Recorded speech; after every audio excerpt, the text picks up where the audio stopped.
Hello and welcome back to Panel Chewing. This is Pick of the Week, issue number 92.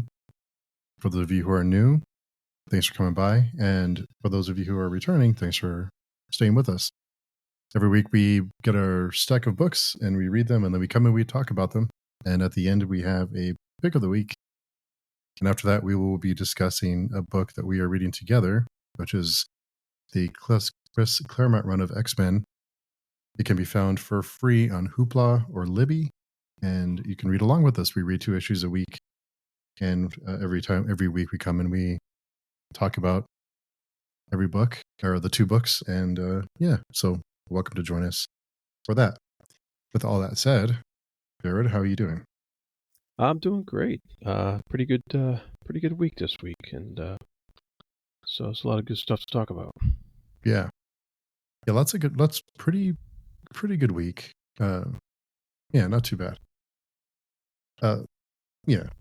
So we were. I think we had talked about this. I think your books ship with a bag and board. I think we kind of touched on this last week, but then I found out that I know some shops don't sell their books with backs and boards and with bags and boards, and it's kind of a bummer to have to buy bags and boards in addition to the book. So it's kind of nice. Yeah. That's that. I think with the advent of shipping, I have a feeling that people were probably complaining about getting some of their books a little beat up, or what have you, and there was more requirements for protection. So I think because I have to order them, because I order them online, I get that part of it, I guess, but I am paying for the shipping and stuff. And, I think it's worth it. Yeah, I think it's fair to expect them to be bagged and boarded if you're paying for shipping. Yeah. But in a shop, it's kind of nice that when some shops just kind of provide bags and boards. Oh yeah. Books. That's good. That's kind of nice. The downside, I guess, is that it's harder to flip through the book because you don't want to, Right. So that's what's harder about it. That's the downside, but I mean, that's a pretty kind of a petty complaint. So, and especially for things like distillery, the kind of odd shaped books, it's nice to have kind of a definitely supplied bag and board. So, all right, so we'll go ahead and get into the books this week, and I'll kick it off with a book that it's one of the absolute books. It's Absolute Flash. This is issue number 4, and it's Jeff Lemire. I've always wanted to like the Flash. I just could never. There's only been a few kind of storylines that have really kind of interested me, but this book has been a little bit of a slow burn. This issue is focused more on the characters, which made it easier to not be, for it to be a slow burn. And it was probably my favorite one so far. There was a different artist and it's a different style, but it didn't really bother me too much. And so kudos for that. It was jarring at first, but it kind of fell into it. We follow Wally after he escapes and kind of him hiding out, and we learn more about Barry and what may have led to the event that started the whole series of the book. So, we're starting to fill in some blanks. We are kind of focused more on the characters. So this is probably my with it being my favorite one. It wasn't a standout or anything. It was fine, but the series has been a little bit of a bummer. But so I'll stick with it. And there's certain creators, we say this all the time, there's certain creators who you just kind of stick with it and just have faith. So I'm doing that in this one.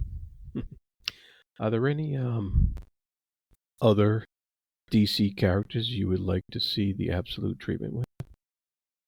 Ooh, I'd love to see something like, if they would do something really different, I would really like to see something like Green Lantern or Green Arrow, or even someone like Deadman, maybe even Swamp Thing, Constantine, or even something like Catwoman.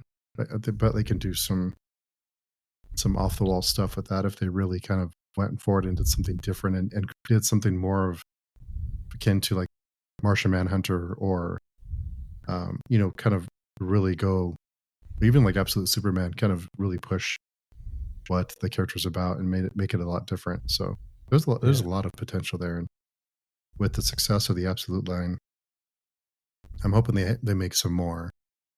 But yeah, so I guess we'll see. But yeah, are there any you'd like to see? I think it'd be really interesting to see like an Absolute Suicide Squad or Secret Six maybe, and do something really different with it than that the Absolute line has the potential for. And I think it'd be cool to do something extremely different with those two concepts. Yeah, team concepts. It's cool to see someone like Harley Quinn, like a different take on Harley Quinn. Something different, yeah. Like a make her into a hero, like a serious hero, or something completely opposite of what she is, or even like Poison Ivy. Yeah. Yep. Well, that was our question of the week. All right. Yeah, there you go. There, problem solved. Yeah. My first book this week is Mouse Guard, Dawn of the Black Axe #3. And speaking of your strange formats, this is a complete square. So it is a strange one. Almost magazine length wide, but also short enough to square it off. And this is the third issue in a 3-issue series that basically goes over the origin of this Black Axe that is a legendary weapon in this universe. And once again, the artwork in this book is what really blows me away. It is so beautiful to look at, and the the what do you call that, anthropomorphization of the mice, basically making animals talk and act like conscious humans and stuff like that. Really makes is a lot of fun to read. And you have these mice and this mouse kingdom, and it's threatened by these serpents and these snakes, and they have their own lore and they have their own mythology and stuff. And I really, and like that's the whole background, but the really good, the draw for this book is the artwork. It's just fantastic. And I gotta say, this story, this Dawn of the Black Axe story, wasn't the most original story in the world. It was kind of typical, straightforward fantasy. It wasn't there wasn't too many surprises here, but it was just it was pleasant. It was it's so nice to look at. And I recommend it just for the beauty of it, really. Just to check it out and look at it. Maybe get the trade when it's all collected or something like that. But really have enjoyed it a lot, though. So if you're at all a fan of fantasy and characters that are kind of cute when they're drawn, but the artwork itself isn't cartoony, though. It's drawn in a very more realistic style. The mice look like mice. They just happen to have stuff on them and wield axes and stuff like that. But so it's not cartoony in the animation kind of sense. It's like a hand drawn stuff, and it's really nice. Really good look. I wonder if the trade will be the same size as the single issues, as that kind of square shape. Yeah, I think I've seen other collections of Mouse Guard that had the same size. Yeah.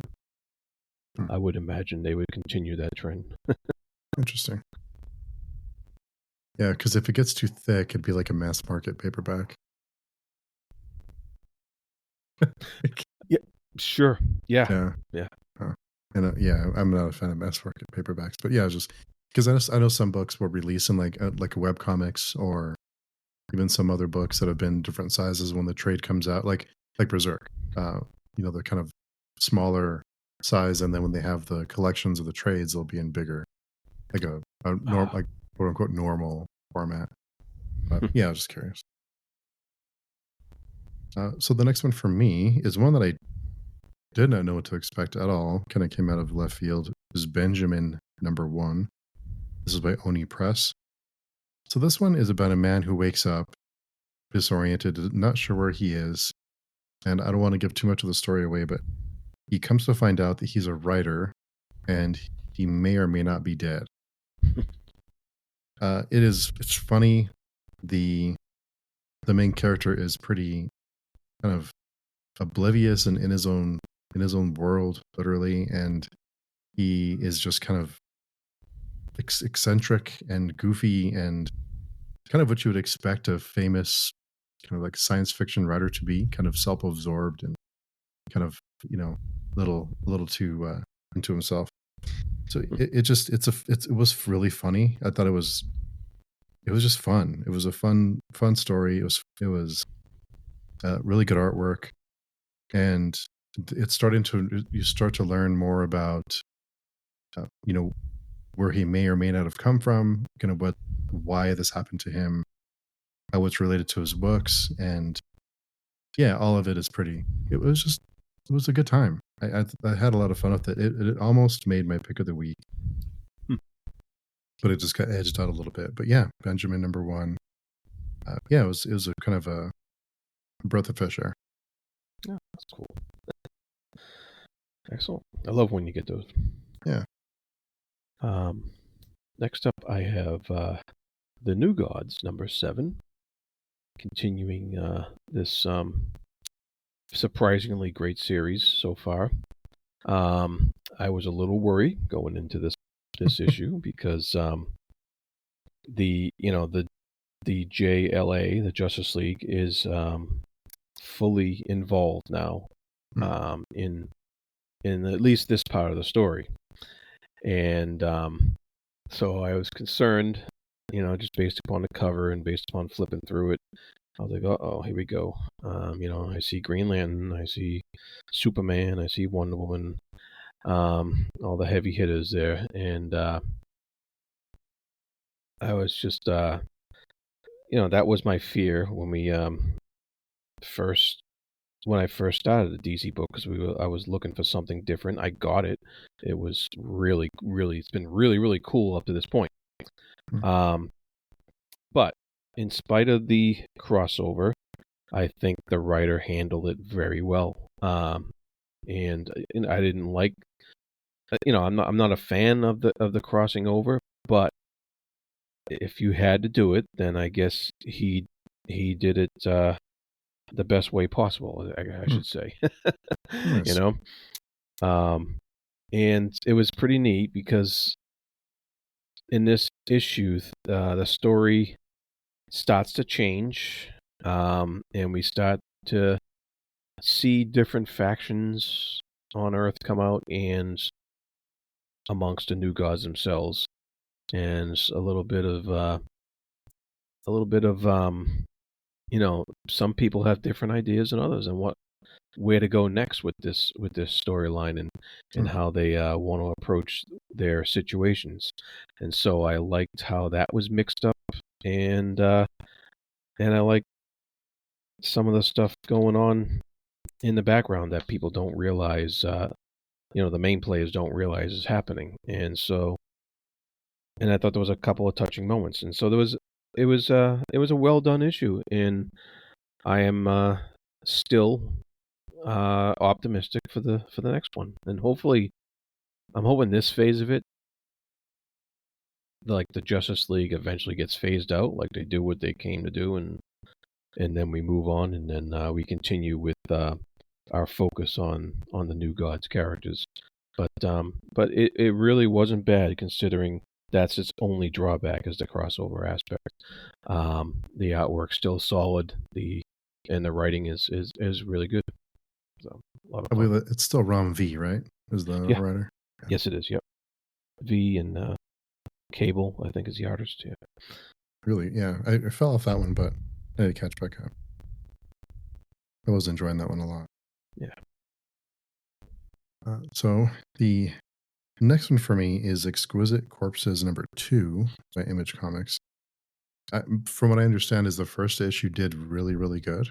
I think it had a few different printings, so glad to hear that. Always good when a book is doing well.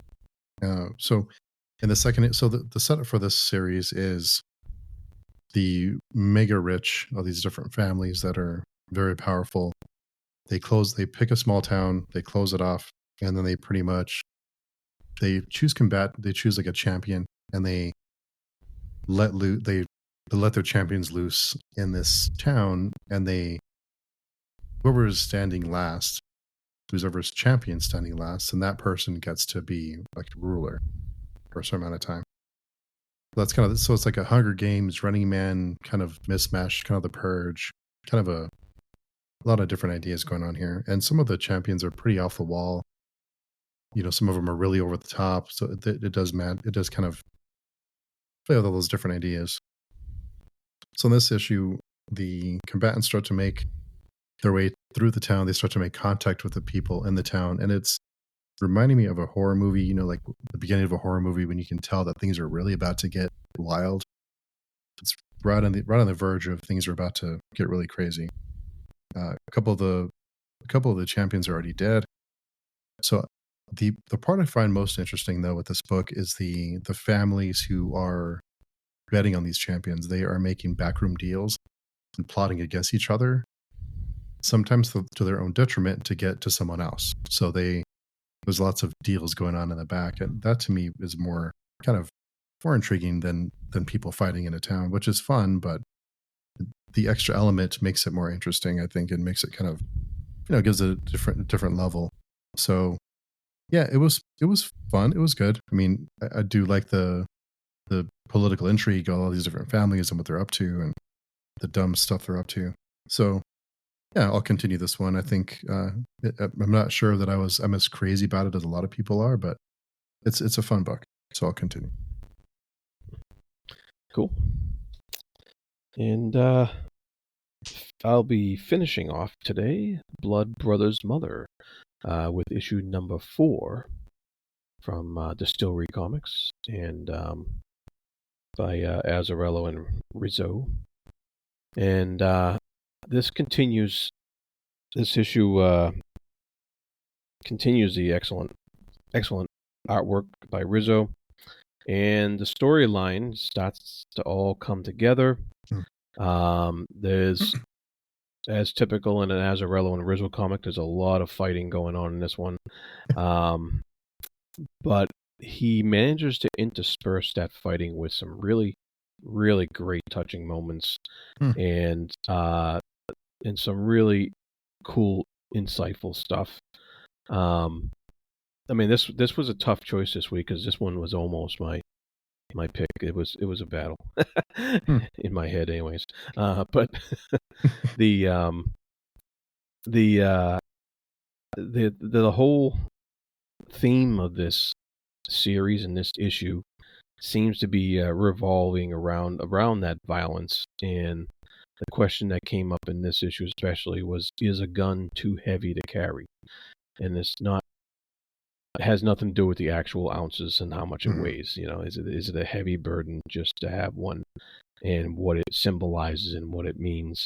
And I just really like how it all played out to really emphasize that question and make you think about that a lot, especially in this issue. It was really, they really, put the hammer down as far as that question goes. And a lot of stuff came together. It's not going to be a happy ending, just so folks realize it. And which makes sense with these guys. They're not known for their super happy endings, but it was done well. It came together well, and I was satisfied with the ending. Very satisfied with the ending. So it was a really cool series that I think people should check out. Yeah, I didn't get to that one this week. I completely forgot, but I am reading The Crossing by Cormac McCarthy, and it might be just because I'm reading both of them at the same time, but there is some crossover. So I wonder if they were influenced by that series. in crafting the story. It's not like a blatant thing. It's not like a carbon copy or anything Sure. like that. Yeah. It's just, I wonder if it was kind of if it played any role in kind of how they crafted the story. So, but yeah, Cool. all right. So this next one was one I didn't plan to buy again, and then I did because I don't know why. I just thought maybe this is an issue that turns around, which is I was a fashion school serial killer number 3. So I hoped it would kind of right the ship because I do think there's some potential here, but I think the little hope I had dissipated after reading this one. So our main character is becomes preoccupied with her work in the school because someone's encouraging her to create the fashion, and kind of encourages, like, you can really do this, you're really good at this. So she starts to believe it, and she starts to not have the itch to kill. So she starts to focus on her work and becomes productive, and then something happens, and the itch comes back, and she's ready to murder everyone again. Now, so this is where I think, so it seems like anyone who wrongs her, it would sets her off, and she's ready to kill them. And I don't know about, I mean, I'm sure speak for everyone, but if you killed everyone who wronged you or who kind of did something bad to you at some point, you'd be killing people for a long time. Like, you'd have a high body count. I mean, it's just life, right? Not to say that, people shouldn't be punished for their mistakes, but it's like, geez, like, you really have to, is it that bad?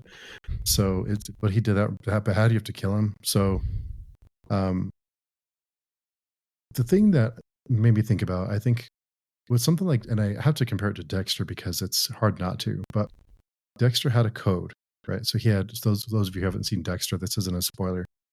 Dexter had a code, and he used this code to decide who he would kill. There was a certain standard of, this person's a bad person, but he's not.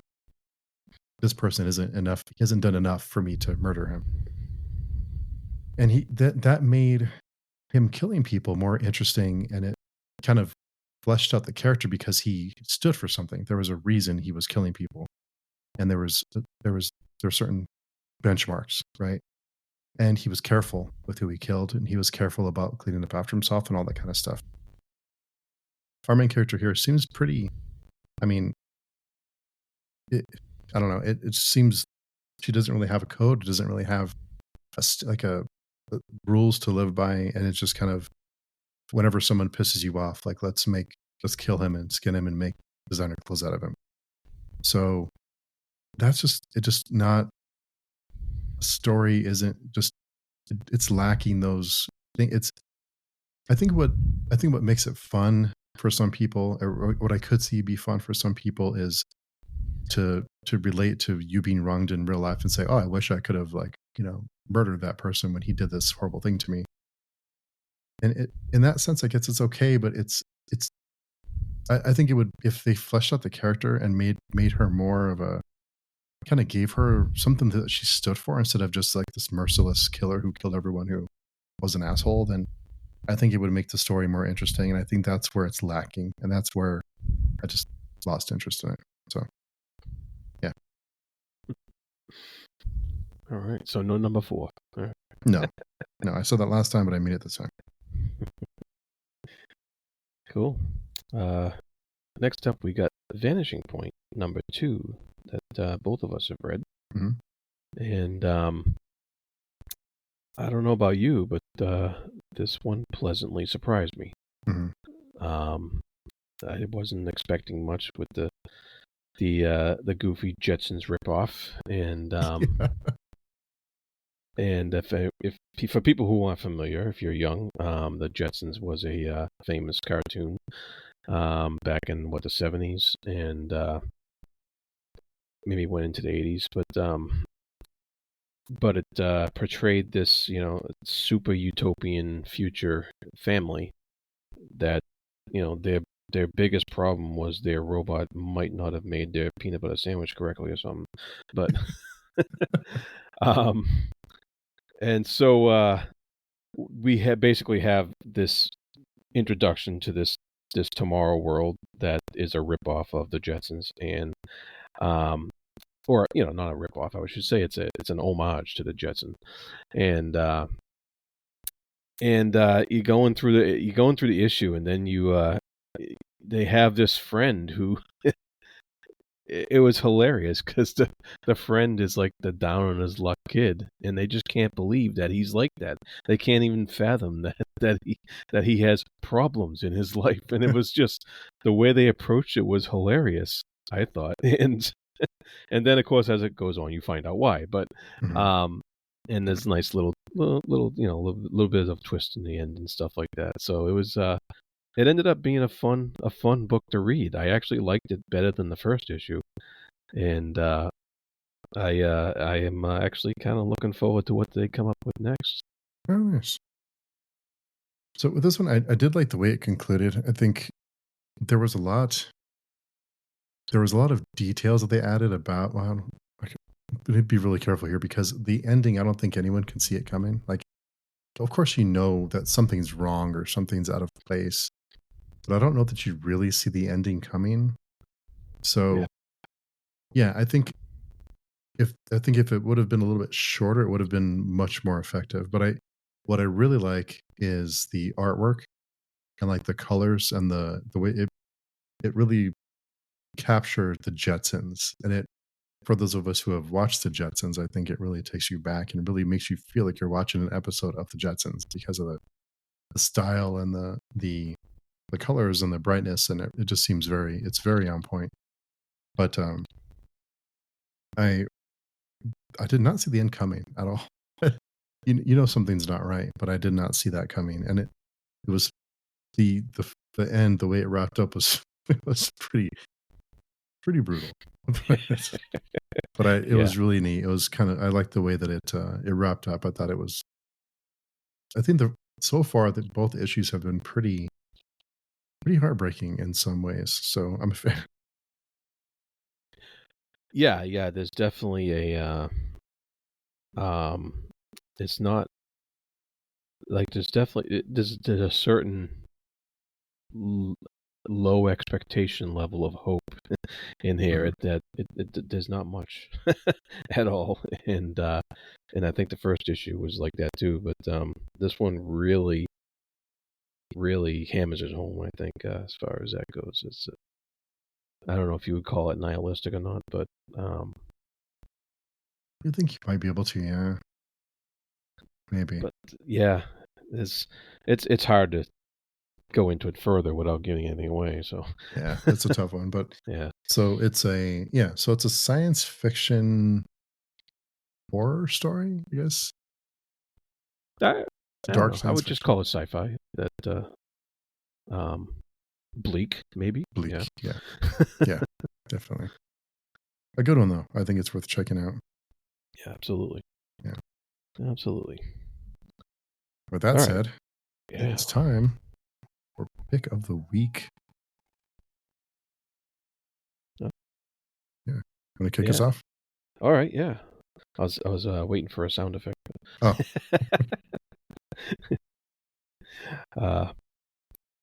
We got yeah. So I may sound like a broken record this week, but once again, my pick of the week is Conan the Barbarian. This time it's issue number 21 from Titan Comics, and the reason that this one slightly edged out a couple other books this week was because it starts off a new storyline so that people could jump on now if they wanted to with issue number 21. It gives you just a quick wrap up of some of the stuff he went through before on the first page, and then it quickly goes into a new storyline, and it also kind of gives you a little bit of you're dropped into the middle of the action, and you had to play a little catch up with Conan's thoughts and stuff, and I just kind of like that style, and I kind of like how it approached that. And then the story goes on to be fairly standard Conan fare. Well done by the same writer who's been writing this whole series. And what really stood out to me was they have a brand new artist on here. They've introduced a new artist to the Conan verse, and I just thought he did a fantastic job. I thought this is a great find for this book. This artist, he brings on the classic styles of John Buscema from back in the heyday of the 70s in Conan, and he captures that very well, and yet still has his own his own take on Conan. And I thought this introduction of this artist is very promising going forward, and I'm looking forward to it. And there's also the introduction in this run of Conan of an old favorite villain that pops up too. So I am looking forward to it. I thought it was a great start to the storyline, and I'm looking forward to the next one a lot. So for people who haven't been reading Conan the Barbarian, would this be a good place to jump on? Yep, you could absolutely jump on here. As long as as long as you're not completely clueless about Conan. I don't know who could be by this point. But for most of our comic book nerds, I think you would have a clue. So yeah, I think Conan is unique in the sense that if you know kind of just the archetype, I think you can kind of get into it. I mean, I think they've been really careful with the stories that they've done and the way that they handle his history, and just kind of, the like Batman, they're like the other superhero characters have certain events that shape them and that kind of move them in different directions, and the way that they change over the years. But I think Conan has been crafted in a way that you can jump on and off anytime, pretty much. If you can jump onto a storyline that you might enjoy, I think it's he is the archetype. His archetype. It's what all the archetypes are based on. Basically, it is Conan. So yeah, you're right. There's if you're in the middle of a particular story, you might want to back up. But when you start off with a new story, like on this issue, it's quite easy for anybody to just jump in and enjoy. All right, so this week for me, like I said, the book Benjamin was really close to being my pick, but after that I read Invincible Universe Battle Beast #2 by Image, and just another fun, bloody issue. I mean, it really made me miss Robert Kirkman, and much like we talk about Geoff Johns and the way that he just knows how to craft a story, especially in this format. There's certain creators certain writers and artists that just are really good at the craft. And I think Robert Kirkman is one of those people. He can just really craft a great story. And so Battle Beast is looking for his next challenge or his demise. And he is presented with a deal to find someone who may fit the bill. And it leads him on a journey of mayhem and blood and guts and twists and turns and double crosses, and it's just a fun time. It's just really just over the top blood, and it's just fun. I mean, again, it's just a breath of fresh air. I mean, I'm of course I love the dark and disturbing and all that stuff like we've talked about, but this is just a fun romp, and it's just a nice break. It's just a bloody good time. So I had a good time with it. It's not a book that you like sort of crisis events. We can sit and talk probably about that book. Each issue we can probably spend, if we really wanted to, you could probably spend like an hour breaking down one issue of that book. This isn't that kind of book. I mean, it's not the kind of book that you can, I guess you could, but it's just fun. So it's a different kind of enjoyment, which is okay sometimes. So it's my pick of the week. Cool. Yes, yes, yes. All right. So, for those of you who are hanging out to discuss X-Men 113 and 114, it's time. Yes. A couple of banger issues, I guess, I would say. Mhm. And these these two issues, I just want to say, are like John Byrne's artwork is getting better before our eyes. If I think he really is nailing it. I love his artwork. It's great. Oh, it's so good. And I love the cover of number 113 where they have the the supposedly dead X-Men in the background. Yeah. Oh, yeah, Um, yeah, yeah. of Yeah. Professor X and um, was it the Beast and Jean? I think were the Mhm. ones that survived and got back. And that I thought was just a great cover. What a way to draw people in, you Oh, know. yeah. Um, and I just love that the they mentioned in 113 that the most because they had Magneto, they showed him in his space base there, Yeah. and they had they mentioned the most sophisticated weaponry known to man.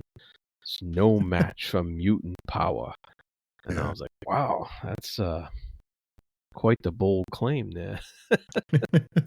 But it really emphasizes the fear that mankind would have, and the whole mutants, you know, taking over as replacing homo what do they call it?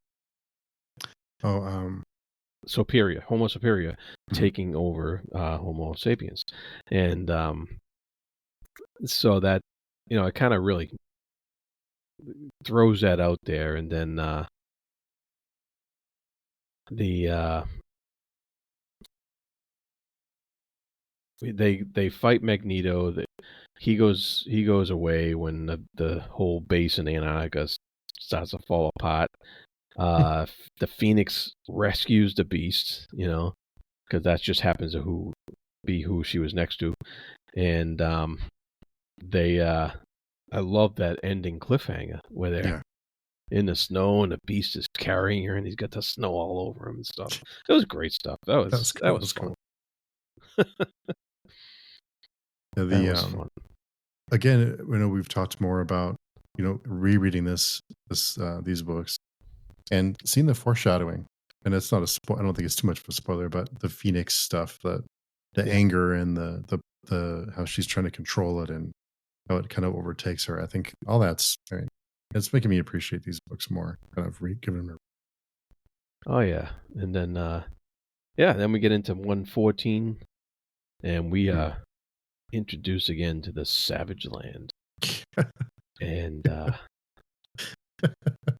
it's great. It's so. I mean, I don't know. Would they do something like this now, like a Savage Land with dinosaurs and I don't know. It seems a little too off the wall for them to do now. Or I guess they could. Maybe they have. I don't know. Yeah, I think they have. Um the they had that great picture of that claw grabbing Banshee. Just, like I said, the artwork was just like out of this world. Um, they did have a little mention of Kazar, the Marvel Comics version of Tarzan, Yeah. and I guess Scott had met him before in a long issue long ago for the X-Men, Yeah, and I thought it said, how they add the asterisk, and I thought it said issue 101, but I don't remember the. oh, was it then? I couldn't remember the if we had seen that before or Well, not. we had a couple notes because there was an issue 101 that referred to Storm, um, The plane crash. with her, yeah, Hmm. within that stuff there. I think. there was quite a few notes in this one. Mm. Oh, it was and there was a note about Scott remembering Corsair because he saw his reflection when he had the stubble and stuff, and he was like, "Oh, I look just like him," and I remember. Yeah. It can't be. Yeah. Yeah, Yeah, that all that stuff is pretty. It's just like a fun time, and I love how hairy Wolverine is. He's so like yeah, yeah, they really yeah. lean into that. And that final panel in 114 is actually a really classic picture. Mm. Like I've seen that elsewhere. People have used that Mm. with Sauron, the uh, The pterodactyl. the pterodactyl dude, yeah, um, standing over Storm. Mm. Um, in that you know Jane Tarzan outfit she had on, Yeah, and yeah, that panel has I've seen that, like, that's been used as a reference, like, for just some fantastic artwork. Really, so really good, good. so good, I got so good. yeah. This is the stuff I wanted to reread right here. This is it. This is the good stuff. Yeah. The I love the how Storm had the picks in her hair, and she pulled it out and was trying to pick the lock with her teeth, and that was really neat. It's just, and I am surprised. I don't think I caught it way back when. How in love with Jean that Wolverine is? Does he even? He's still that's lamenting, like his plans with her, and it's a little creepy. I gotta say. It's a little much. I mean, but yeah, I guess I didn't pick up on that, like how much they lean into it, and yeah, so Yeah. Well, I remember because there was actually a couple of secondary stories in those classic X-Men issues, and a couple of them dealt more with mm, Jean and him, and it they even I think they even did a little bit of that in the Bryan Singer X-Men movies too. yeah, they did. Yeah. Yeah, and it was those backup issues because those they weren't backup issues. They were add-ons to the when the classic X-Men issues came out. They were add-ons. Remember those? Um, what I forget what you call them, but Still Stanza or Coda, right? Would we yeah, consider Coda or something like that. Yeah, and so they were just like backup story, additional stories that fleshed out, I guess, what was going on in between all the because he skips time quite a bit sometimes, and he skips ahead to you know um the next big event, and he doesn't have much downtime in these issues, mm, and so those backup stories spotlighted some of the downtime, and I remember a couple of those stories dealt with Wolverine and Jean, mm, and they had discussions in their relationship and like that. So it made more sense when you came to something like this, and Wolverine being all mopey about losing Jean, um, that he never really had, So yeah, he never, yeah, it was, yeah, but I think it creates that tension too, though, and it's it creates a tension within the group because if everyone got along and there was no kind of interpersonal drama, then it's not as interesting.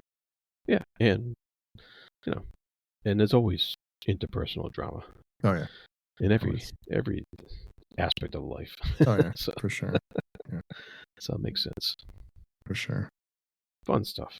It's yeah, really. The artwork is so good, It is so so good. good. I'm like stunned because I didn't. I remember it being good, but I'm like stunned at how good it is now Yeah, compared to what my memory told me. yeah. I mean, I was kind of disappointed when Cockrum after Cockrum stopped drawing the book, but John Byrne is wild, so good. Well, so that's issues 113, 114, and we will see what happens next in the Savage Land. Hopefully, I'm guessing. But the next week we'll be discussing 115 and 116. Of course, we invite you to read along with us.